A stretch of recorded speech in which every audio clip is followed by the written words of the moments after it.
Hey everybody, so this is the second part in our three-part series. Last time we did viral diseases, and we're going to talk about bacterial diseases today. So let's get into it. So I'm going to start, what's the pathogen? So at the top, I will typically list the actual disease that it's caused, and the pathogen will be underneath that. Now, sometimes they share a name, sometimes they don't. It just kind of depends, usually on how old the actual disease is. And so here we're starting with botulism, which you may have heard of before. It's caused by Clostridium botulinum. Remember, these are all bacteria. And so in this case, botulism is classic because it lives in the soil and it can form endospores, which we've talked about before. That's the phylum Firmicutes. Really, really classic for finding like if there's a can, like if you find like a can of food or something and it's swollen, then that's usually botulism. It could be other things too, but you're going to typically assume that it's botulism and you throw it away because the toxin that botulism secretes is really, really dangerous. You can get it just in any kind of wound. Babies can actually get it, so that's why you can't give babies honey, because sometimes, very rarely, honey can contain endospores from Clostridium, and it doesn't really affect adults, but in babies, they just don't have the right flora in their gut, and so it can actually make them really sick. Now, as far as morbidities, there's not a fever associated with it, which is really, really interesting. That's why I emphasize that here. But you do get like dry mouth, nausea, paralysis. We're going to see a lot of the similar traits here. You feel gross, right? You're sick with something, but bacteria tend to, they just kind of drive a lot more nausea because a lot of times they might be, in your intestines, or your immune system is addressing bacterial infections in a different way than it's addressing viral infections. And so you do get a few differences there. Botulism is really, really dangerous. So a 7% mortality is really, really high. Now, you could treat someone with antibiotics. You could try and throw an antitoxin in. So that would be just not a vaccine, but just the antibodies that bind to the botulism toxin and trying to grab onto that botulism toxin with the antibodies. And then you can kind of sequester it and let the body deal with it. Now, if you're super, super hungry, you could heat that food and get it above 185 for at least a little while, because that will denature the protein toxin that's actually what's hurting people. It's not the bacteria, it's the actual toxin from the bacteria. But in general, you probably shouldn't eat it anyway. So let's move on to Rocky Mountain spotted fever. So that is the disease. It is caused by Rickettsia rickettsii. Now, a common mistake that happens is that this bacteria causes rickets. So rickets is a calcium deficiency, usually because you have a vitamin D deficiency. And so you end up, if you don't have enough vitamin D, then you're not able to maintain your calcium and your phosphate levels. And so that's rickets. So if you hear, like back in the day, people would get rickets because they weren't having enough vitamin D. Now, Rickettsia rickettsii, it's caused by ticks. It's transmitted by ticks, I should say. Ticks can also transmit all kinds of stuff. Lyme disease being the most common one that people have heard of. You're going to get a rash. You're going to, especially around the tick bite, but Rickettsia itself causes this really interesting global rash. It's a little bit different. You can see it looks different from like chickenpox or measles or something like that.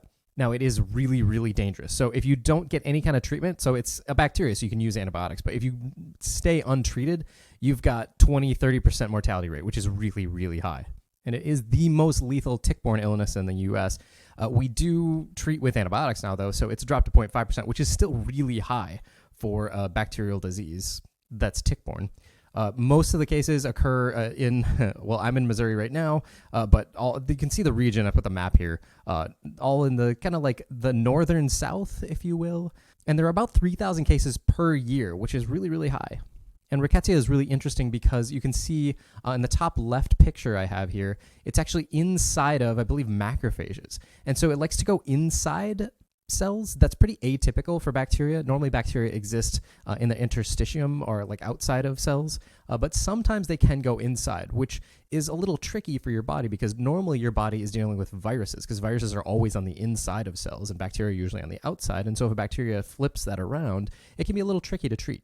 Now we're going to move on to, I apologize, that picture's gross, of Campylobacteriosis, which is caused by the bacterium Campylobacter jejuni. Now there are others, but that's the most common one, and we're going to see that a couple times. So the actual disease is caused normally most of the time by one specific bacteria, but there are others that could hypothetically cause that disease.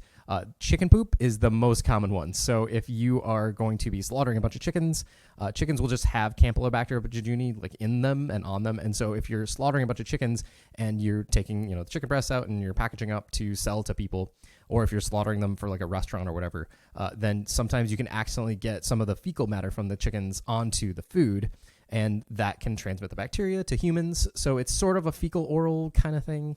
And it causes really, really bad bloody diarrhea. So gastroenteritis, so inflammation of the gastrointestinal tract, with the addition of being very bloody. Because not all diarrhea is bloody. It is the most common bacterial diarrhea in the US and causes hundreds of millions of cases. Now, it doesn't usually kill you. However, if you were maybe immunocompromised or if you're like a really, really small child, then it could be really, really dangerous. Now, usually the main problem with diarrhea is dehydration. And so that's why, if you're a small human, it's easier to get dehydrated. Now, you could, treat with antibiotics, but the problem with that is you're kind of wiping out all the bacteria in the gut again, which we talked about that before. We don't want somebody else moving in. So you'd also want to supplement, with like yogurt or something to try and restore that flora. Now we're going to move away from the gut into another bacteria. So, Hib, or Haemophilus influenzae type B. Now, this is a tricky one. So it is not influenza. I understand that its name up there says influenza. So this is really confusing. Lots of people will mix up this bacteria with the virus influenza. So we've talked about influenza A, B, and C in our last lecture. This is a bacteria that just happens to have influenzae in it. It's because during an influenza epidemic, they named this bacteria because it has a lot of the similar morbidities between the virus and this bacteria. And so they were like, hey, people are really sick with this disease. We're going to call it an influenza. But it turns out it was caused by a bacteria. Now, it is spread similarly to the viruses via respiratory droplets. Now, in a lot of people, it's just kind of around. And this is pretty common for a lot of bacteria, is that we have them in our normal flora.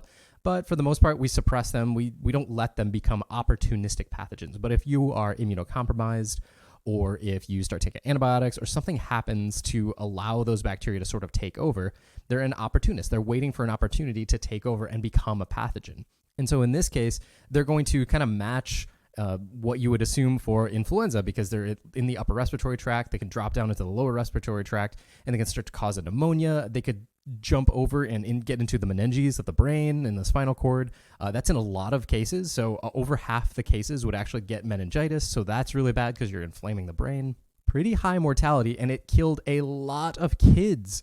2009 alone, it killed 200,000 kids. So 3 to 6% mortality. That's so high.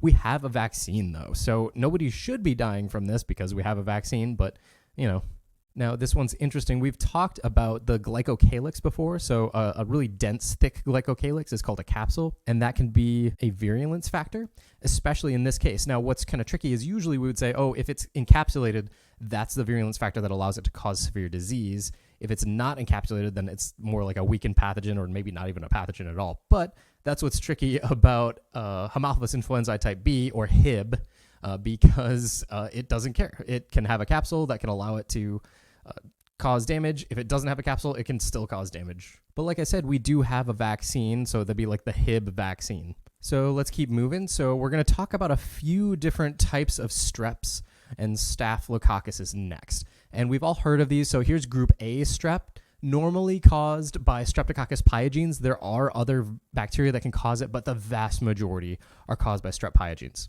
Again, respiratory droplet, or if you just get the fluid on you or inside of you. Now, group A strep infections are really interesting. So there are tons of diseases that you've probably heard of that are all caused by the same bacterium. So you're thinking strep throat, rheumatic fever, scarlet fever, which used to happen a lot more. Just strep throat in general affects 600 million people. 2005, I know that was a while ago, but the numbers are still that high.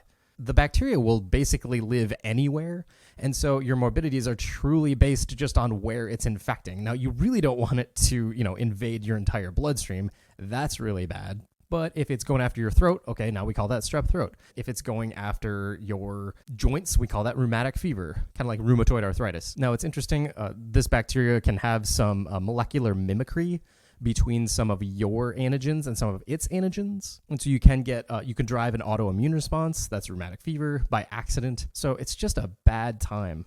If you've ever heard of flesh-eating bacteria, in quotes, that's typically group A strep. As you can see, there's a really bad example on someone's leg right here. Probably going to need to be amputated unless they can start to control it. But there, of course, something I haven't talked about yet is antibiotic resistance. Antibiotic resistance is common in all of these bacteria. And you may recall back in the day, Ignaz Semmelweis, he was the person who, he went crazy because nobody would listen to him, but he was like, hey, you should wash your hands so that we don't transmit these infections and cause these infections in babies and moms that just had babies. That was what he was dealing with. It was probably group A strep, so strep pyogenes. Now, if that's group A strep, there's also group B strep. So that's Streptococcus agalactiae. A lot of times you'll hear it referred to as GBS. So if you're going to go into nursing or going to go into be a doctor, or you're dealing with pregnant women, or you become pregnant yourself, or you have a spouse who's pregnant, it is part of the normal flora. Some women have it, some women don't. We usually worry about it with women because it can cause a ton of early newborn bacterial infections. So up to 90 days later, post-exposure. And so congenital infections, right, occurring either during birth or pre-birth, but usually this is like during birth, it can cause a lot of problems, not only for the baby, but for also mom. So it can cause an accidental induction of labor. It can cause you to miscarry. And so it's really, really scary, but it's poorly understood why it actually does those things. So they'll just do a swab. So if you're a pregnant woman, they'll do a swab at like 32, 35 weeks-ish and do a check. And if you are positive, then they will start putting you on antibiotics when you go into labor. And so this happened to my wife. My first two kids, I have 3 kids. So my first 2 kids, she was GBS negative, and so we didn't have to worry about it. Our third kid, she was GBS positive, just randomly. And so we had to start her on antibiotics as soon as we went into the hospital to have the baby. It turned out to be inconsequential because we ended up having to have an emergency C-section, but you get the idea. We just need those antibiotics to be suppressing that GBS in case it accidentally causes a bacteremia or pneumonia for the newborn baby. So there's group A strep, there's group B strep, and then there's also Streptococcus pneumoniae or S pneumoniae. A lot of times you'll see it listed as S pneumoniae. It stands for Streptococcus, but in this case, I put this on purpose because a lot of people will just say S pneumoniae. It's part of your normal flora, but a lot of times if you are old, or if you are a child, or especially if you're immunocompromised, that's pretty much true for all of these.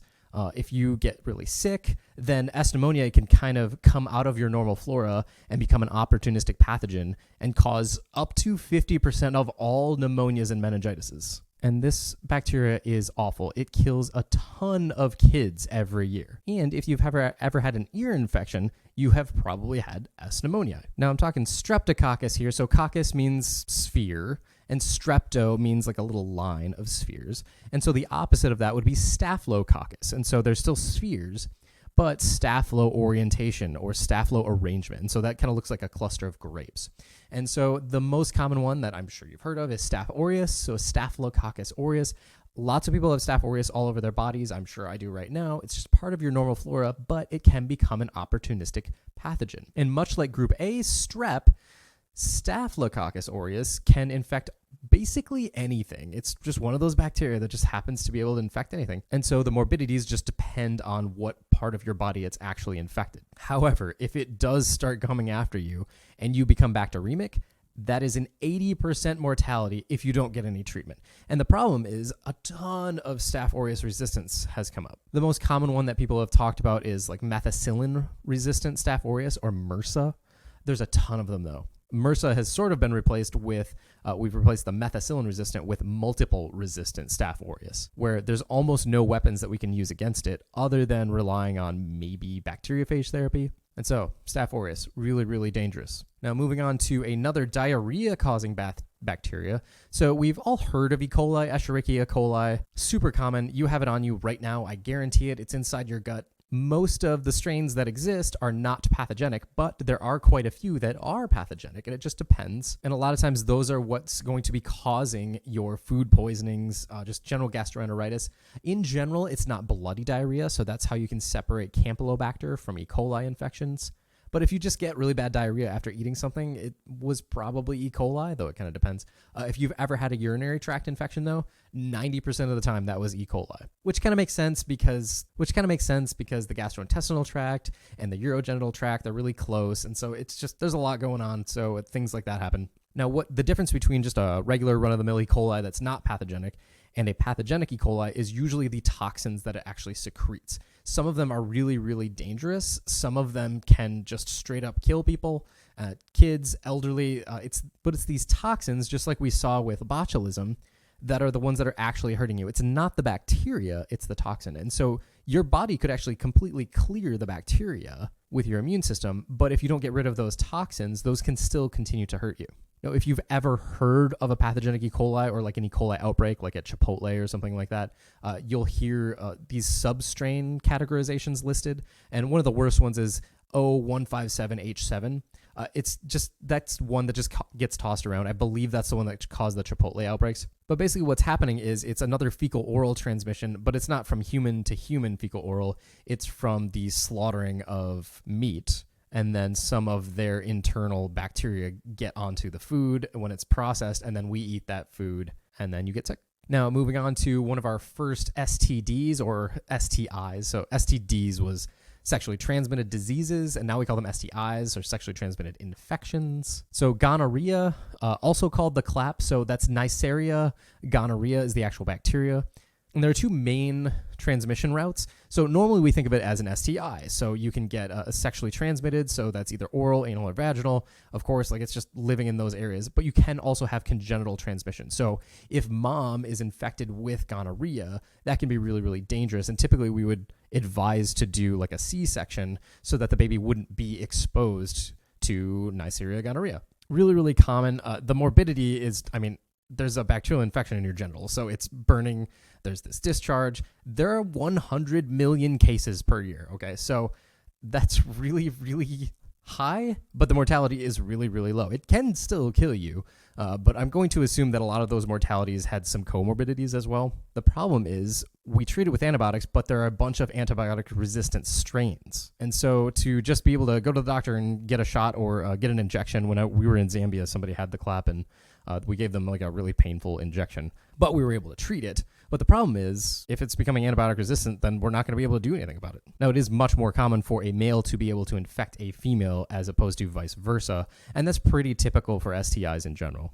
Now, moving on to Yersinia pestis, so that causes plague. Plague is not just something that happened, like the Black Death or the bubonic plague. That sounds super old. It's still really common. It happens all the time, mostly because there are animal reservoirs for the bacteria, and so you would have to basically eliminate every prairie dog on the planet. It is tick-borne, and so if you are near an animal, like a wild animal, like a prairie dog, like I said, we used to live in Colorado, and there's lots of prairie dogs, and we were always told, don't go near the prairie dogs because they can have ticks or be infected themselves and spread via respiratory droplets, or the tick can bite you and spread the plague. Now, there are different morbidities, so it depends on what it's infecting. The one that we've all heard of, bubonic plague, that's where your lymphatic system has actually been infected, and so that's what you can see in this picture in the bottom right corner, a super infected lymph node that's called a bubo. That's where that name comes from bubonic. But if you went septicemic or pneumonic, that's even worse. And so that's where you can die. It has a really, really high mortality rate now. There is a vaccine. You would normally use antibiotics. Like, we don't vaccinate people generally against it, but that mortality rate is really, really high. So a 5 to 10% mortality rate. But the problem is, and the reason that it wiped out like a third of Europe is because the patients don't normally exhibit symptoms until it's way too late to actually do anything about it. Now, our next bacteria is Pseudomonas. So Pseudomonas infections, Pseudomonas is a soil bacterium. There's a few different species of it. Pseudomonas aeruginosa is the one that we're talking about here. It's an opportunist. So if you're immunocompromised, so that's typically the kind of people that we're going to see this in. So burn victims are really common. If you have AIDS, so end-stage HIV, cystic fibrosis is a really common problem with Pseudomonas. And of course, your classic ones, like you're under cancer treatment or you just had surgery or something like that. But if you're immunocompromised in some way, then Pseudomonas can move in and then infect either your skin, your lungs. It just kind of depends on where it is. Here we've got some toes that have a Pseudomonas infection. And one of the tricky things is that if you're in the hospital a lot, 10% of hospital-acquired infections, so that's HAIs right here, 10% of them are Pseudomonas. So it just kind of lives around, and it's really hard to kill, and it's just a pain. And depending on what disease you have, that can change, your mortality rate. So it's still a really high mortality rate in general, but it can jump up into the 40s, 50s, 60%. In cystic fibrosis patients, 50% mortality if they come down with a Pseudomonas infection. Now, our bodies do have an intrinsic set of antibacterial defenses, like those defensins or those antimicrobial peptides, but you can still see, that's why an immunocompromised person is the kind of person who's going to suffer from a Pseudomonas infection as opposed to a regular non-immunocompromised person. Now, moving on to stomach ulcers, which seems a little bit more minor, but if you have a stomach ulcer, you are going to be in a lot of pain. It's not just, really bad heartburn all the time. It's really, really bad. You can have stomach bleeding, which is going to go into your intestines. You're generally not going to have mortality. I left it just blank here, but you can have a really, really low quality of life, especially if you have multiple ulcers. And this Helicobacter pylori is really, really interesting. It's this flagellated, weird bacteria that likes to dig through the mucus layer that lines your stomach. So your stomach has that nice mucus layer to prevent, your stomach acid from actually eating at your stomach epithelium. But this bacteria will dig through there so that it can get at the tasty, delicious epithelial cells on the inside of your stomach. And in the process, it's damaging the tissue, and then, it can be exacerbated by the stomach acid, and it's really, really bad. Now, moving on, tuberculosis, classic. People have all heard of TB before. It's caused by a bacterium called Mycobacterium tuberculosis. There are non-tuberculosis mycobacteria that cause a lot of diseases as well, but the classic one that we think about is the one that causes respiratory infections transmitted by airborne droplets. That's a Mycobacterium tuberculosis. It's really, really common in the world, kills millions of people every year, and outbreaks can be really, really dangerous. We do treat it with antibiotics, and there is a vaccine that can reduce symptoms only in children. It's very poorly understood, but you're going to get a bloody cough. It takes a while to really hurt someone. A lot of times it's the comorbidities, so you're just sort of weakening someone's body. You can see this is a lung here with a little tubercle starting to grow, and then it gets really, really gross, and you can start to have some necrotizing damage occur. And once you're past that point, it can be really, really dangerous. And so your body is super, super weak from having to fight this bacteria that's been inside of it for so long. And you can get another infection, you can go pneumonic, and you just end up dying. Really, really common in the world. There are over 10 million people that are sick, and tons of them are dying from other infections as well. And so that's the last bacteria that we're talking about. I'm going to be switching over to parasites and fungal infections for our third lecture in this series.